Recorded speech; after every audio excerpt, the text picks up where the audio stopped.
ngiyafisa ngithi ukunginikeza reason as to why umuntu ophethe isiteshi lapha must not be fired. That's number one. I'm just asking you why that guy who's the leader or Osema should not be fired. Just two reasons.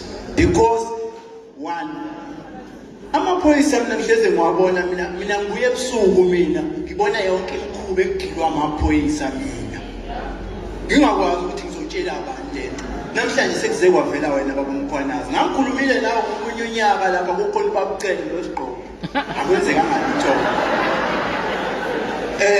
Ngaleso sikhathi kunamakotishi emphakathini yethu, kunamakotishi okuyiwona alokhu zigebengu. Abanikazi bamakotishi ababavethi abantu ababaqashisayo, baqashisa igebengu. Isigebengu sivele sibeke umbhede la, sibhaka imoto ngaphandle, sihambe siyobamba inkunzi, sibambe inkunzi, sibaleke. Vele kunombhede lapha, akwaziwa lo muntu ubani, uhlalaphi, as long as ekhokhe irent kuphela, umastendi uhappy ngalokho. Then thina we must suffer, thina esihlala siwomakhelwane nalawo. Number two, kuney'tolo zalabantu bokufika babu premium.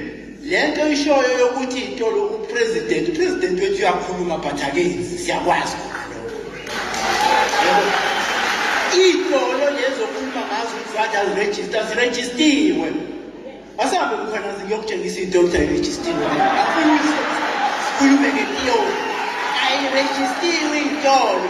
Kusebenza abafana babo Eritrea, ababo Ethiopia, abano 13 years, abayiphathi ye-human trafficking. Nithule nina, niyakwazi khona lokho. Asisimeli. Amaphoyisa baba Mkhwanazi eMjebheni atulusa imoto kanje ayokwenza lento elibiza ithi extortion. Ayokwenza extortion. Amaphoyisa aseMjebheni, imoto yakhona mina nginayo inamba yayo. Alibona iphoyisa lithe mali ngibona ukuthi ngiyalishuta lenze njani lahleka labaleka.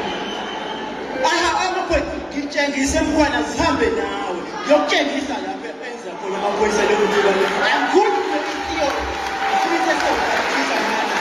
Ask first 1 minute. One, amaphoyisa aseMjebheni, they are corrupt to the core. We must address that. Umuntu ophethe amaphoyisa aseMjebheni must be fired as like yesterday.